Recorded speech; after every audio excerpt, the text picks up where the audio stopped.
Vamos a resolver este problema, este ejemplo, de un transistor en polarización fija.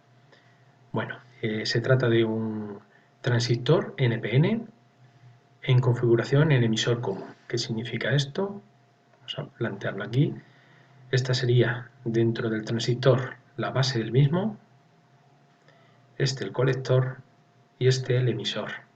Aquí vemos que el emisor es común porque está directamente conectado a tierra. Nos dicen que el tipo de configuración de montaje es con polarización fija. Es este tipo de polarización que vemos aquí con una fuente común en este caso, pero que puede ser diferente tanto en la base como en el colector. Como vemos es el tipo de montaje más sencillo, pero también es verdad que es el que provoca más inestabilidad al transistor. Tenemos por lo tanto una fuente que es la que suministra la tensión a la base, otra al colector, una resistencia en serie con esa fuente en el colector y una de base.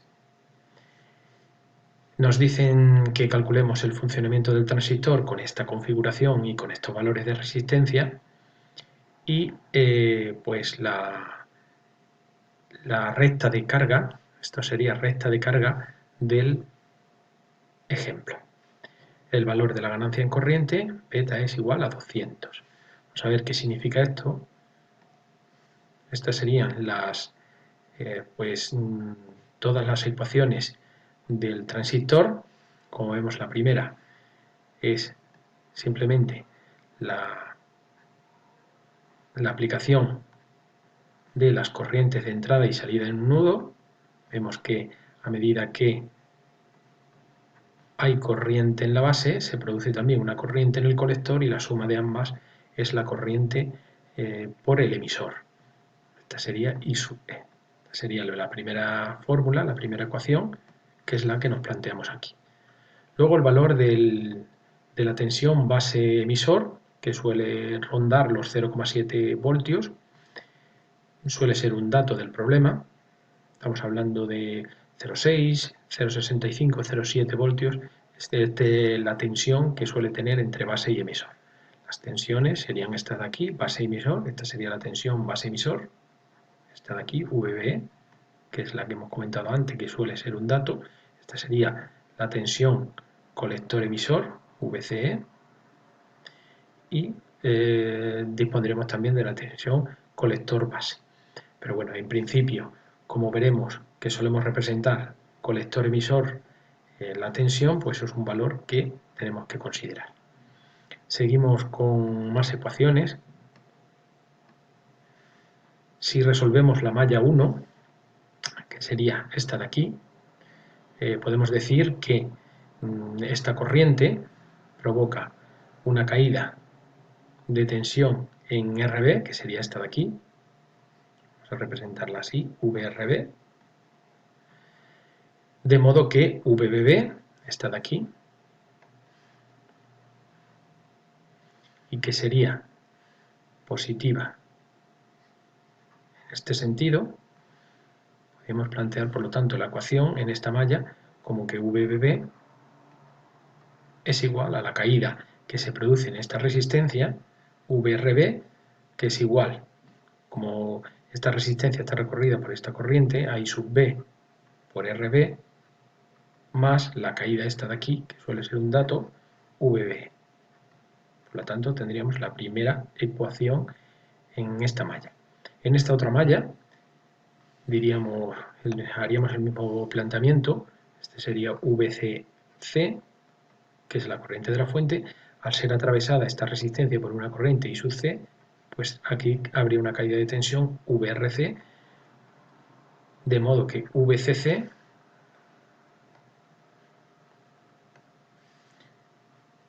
la tensión en la fuente sería la caída de tensión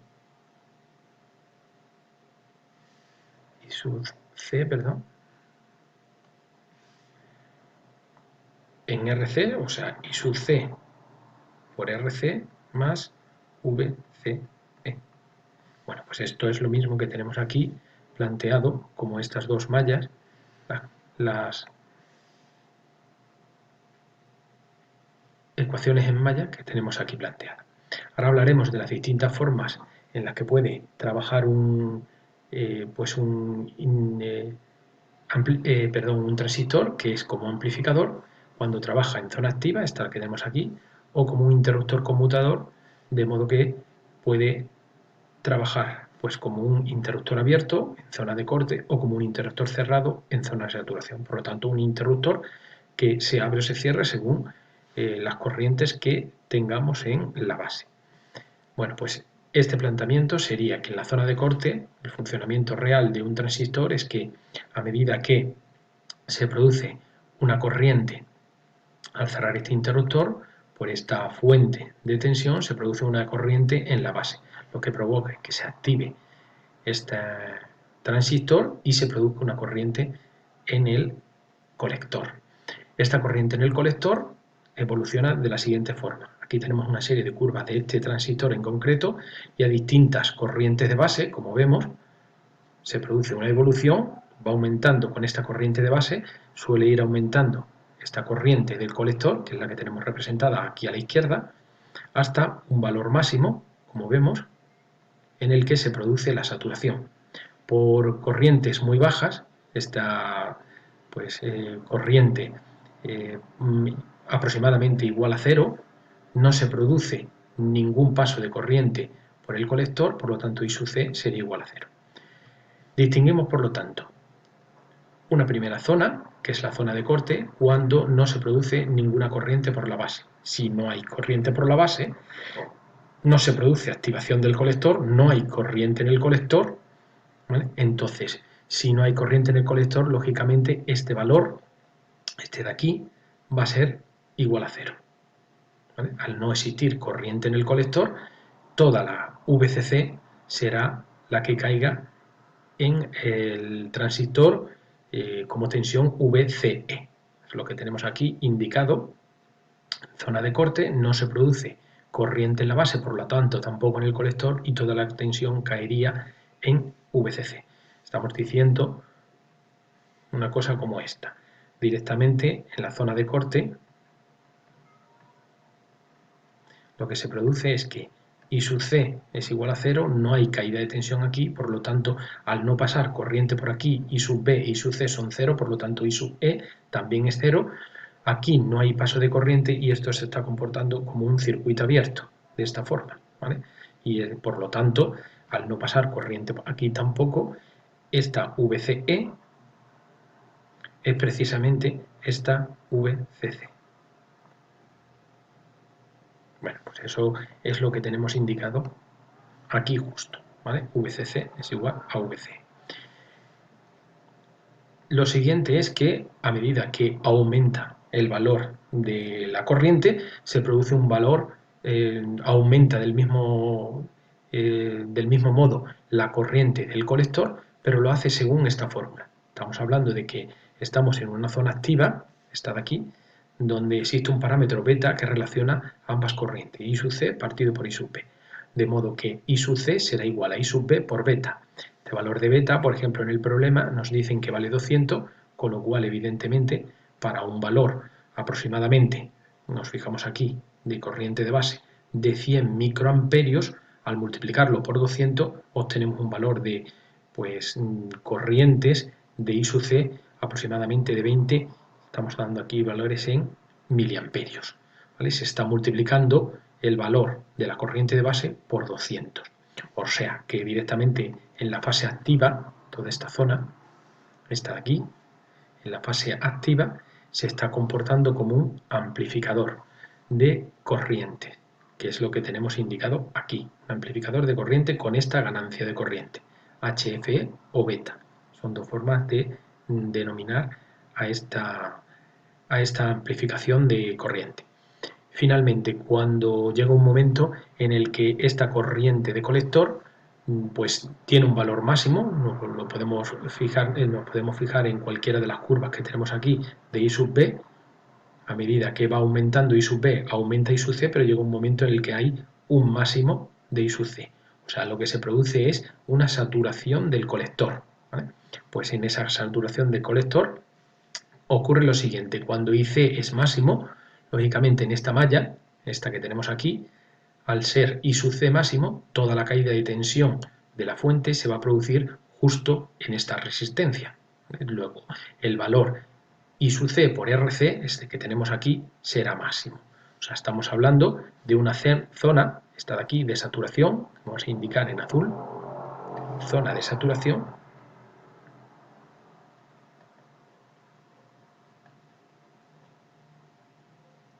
en el que, como toda la caída de tensión se produce en esta resistencia, evidentemente esta VCE es cero. Luego, para I sub C máximo,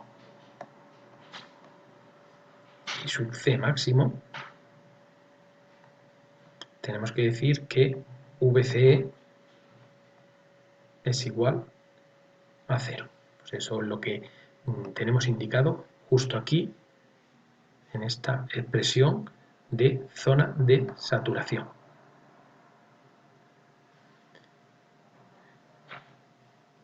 Justo aquí se comporta, evidentemente, es lo que vamos a ver aquí, como un interruptor cerrado. Tenemos VCC, esta parte de aquí, y al no haber caída de tensión en VCE, directamente es como si tuviéramos aquí un cable. O sea, es como si el interruptor, en este caso VCE, es igual a cero, como si el interruptor se hubiera cerrado. Luego en la zona de corte, interruptor abierto, zona de saturación, interruptor cerrado. Estamos hablando, por lo tanto, de las dos formas en las que está trabajando fuera de la zona activa, como un interruptor conmutador. Zona activa sería esta zona que queda aquí, se está comportando el transistor como un amplificador. Estas son las tres zonas, por lo tanto, esta podemos decir que es saturación para valores en los que I sub C es máxima. Esta sería la zona de corte en los que los valores de la corriente I sub C es cero, y toda esta zona entre ambas sería la zona activa. Bueno, vamos a hacer el cálculo ya de la recta de carga. Está donde se indica aquí en el enunciado resistencia de carga, nos referimos a recta de carga. Para conocer los dos puntos de la recta de carga, necesitamos conocer los valores tanto de I sub C como de VCE en los casos en los que pues el transistor trabaja en corte y en saturación. Como ya teníamos las fórmulas para el caso de corte y saturación, que son las que utilizamos para cada una de las mallas, las vamos a repetir. En esta malla se da que VBP será igual a I sub B por RB más la caída de tensión VBE, que en este caso es 0,7 voltios.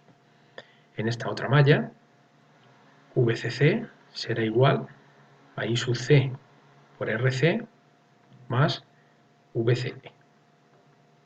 Dijimos que en la zona de corte, vamos a indicar aquí, la corriente en B es igual a 0, por lo tanto, también lo es en el colector, y al no haber ninguna caída de tensión en esta resistencia, en RC, toda la caída de tensión de este generador, de esta pila, esta fuente de tensión, se va a producir en VC. Por lo tanto, tenemos que VCC es igual a VCE y sabemos que es 12 voltios. ¿Vale? Vamos a verlo planteado también a través de esta fórmula que tenemos aquí, diciendo que al no haber caída de tensión aquí en esta resistencia, ya que I sub C es igual a 0, pues con esta fórmula VCC es igual a VC. Esto sería igual a 0. ¿Vale? Bueno, este en el caso de corte. Ya tendríamos, por lo tanto, el valor de VCE, este de aquí, como uno de los valores de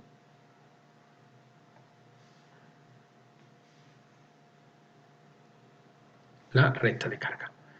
Vamos con el siguiente planteamiento, que es en zona de saturación. En la zona de saturación, vamos a plantearlo aquí. Saturación. Dijimos que en esta zona de saturación la corriente I sub C es la máxima. Como esta corriente I sub C es la máxima, en esta misma expresión, prácticamente toda la caída de tensión de la fuente VCC se va a producir en esta resistencia, ya que I sub C es máxima. Por lo tanto, VCE, esta va a ser igual a 0. Aquí, por lo tanto, diríamos que V sub CE es igual a 0. ¿Vale?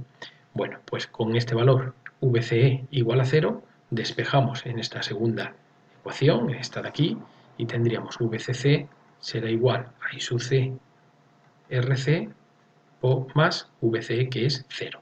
Aquí podemos despejar IC, que sería el valor IC en este caso máximo. VCC partido por RC, VCC es 12 voltios, RC son 220 ohmios y esto nos da un valor de 54,54 miliamperios. Tendríamos, por lo tanto, el segundo punto de la recta de carga. La recta de carga, que tendría un valor aproximadamente de 55 miliamperios aquí en esta recta, por aquí estaría aproximadamente 50, 40, 60, este sería 50 y aproximadamente 54,54 pues tendría un valor de aquí. Y VCE 12 voltios, estamos hablando de justo aquí. Por lo tanto, la recta de carga sería la recta que une estos dos puntos. Aproximadamente sería esta la recta de carga. Tenemos, por lo tanto, ya resuelta la recta de carga y ahora vamos a ver cuál sería el punto de funcionamiento del transistor actual con esta configuración y estos valores de resistencia. Para calcular ese punto de funcionamiento tenemos que calcular, por lo tanto, en zona activa, tenemos que calcular cuál es el valor de I sub P, la corriente de base. Para ello, aplicando esta fórmula, tendríamos que VBB, que es 12 voltios, es igual a IB por RB, que son 68 kiloamperios, o 68 por 10 elevado a 3, perdón, ohmios, kiloohmios sería 68 por 10 elevado a 3 ohmios, más VBE, que es 0,7 voltios. 0,7 pasa restando y tendríamos que I sub B por 68 por 10 elevado a 3 ohmios es igual a 12 menos 0,7, tendríamos un valor de 11,3 voltios. Despejando I sub P sería igual a 11,3 voltios partido por 68 por 10 elevado a 3 ohmios. Y esto nos da 1,66 por 10 elevado a menos 4, lo que es lo mismo, 166 microamperios. Hemos calculado, por lo tanto, I sub B, 166 microamperios. Luego estamos hablando de que estaríamos pues, en una recta I sub B un poquito por encima de esta de aquí, de 160. Tendríamos por aquí 175, pues una recta que iría más o menos por aquí, unos 166 microamperios, esta de aquí. Y vamos ya al cálculo de V sub CE, con este valor de la I sub B, tendríamos, aplicando la fórmula I sub C, primero ya que estamos en zona activa, podemos calcular con este valor de I sub B, podemos calcular I sub C. I sub C es igual, por esta fórmula, esta que tenemos aquí, con el valor de la ganancia en corriente, I sub C, despejamos I sub C, es igual a beta por I sub B, que pasa multiplicando. Beta I sub B. Luego I sub C sería igual a 166 por 10 elevado a menos 6 amperios por 200, que es la ganancia y que tenemos aquí en el enunciado. Por lo tanto, este valor de I sub C sería de 33,24 miliamperios. Tenemos ya calculado el valor I sub C.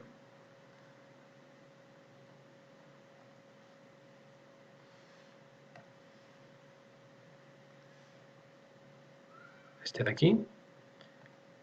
Y ahora sí podremos calcular con esta expresión el valor de VC. Para ese valor de IC tenemos que VCC, este de aquí, que son 12 voltios, es igual a I sub C, que la acabamos de calcular, 33,24 por 10 elevado a menos 3 amperios, por RC, que son 220 ohmios, más VCE. Aquí, haciendo operaciones, multiplicamos 33,24 por 220 da 7,31 voltios. Luego 12 voltios es 7,31 voltios más VC. Despejamos VCE, sería 12 voltios menos 7,31 voltios igual a 4,69 voltios.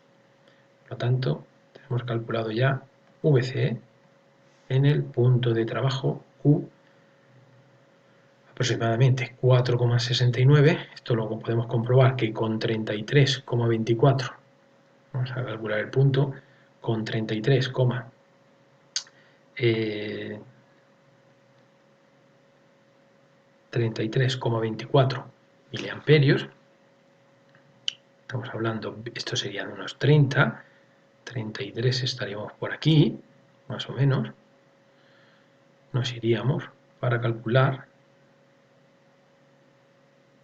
el punto de corte, este de aquí, Q, y lógicamente con ese punto de corte nos iríamos VCE, este que hemos calculado aquí, y que debe coincidir aproximadamente con estos 4,69 voltios. Por lo tanto, el punto Q, vamos a indicarlo aquí abajo, el punto Q está formado por los valores de IC, perdón, primero en X, luego en Y, VCE, IC, o sea, el punto Q estaría formado por 4,69 voltios y 33,24 miliamperios. Este es el valor que hemos calculado aquí. Vamos a verlo con un caso, con un simulador, lo que hemos calculado. Estamos aquí, ¿vale?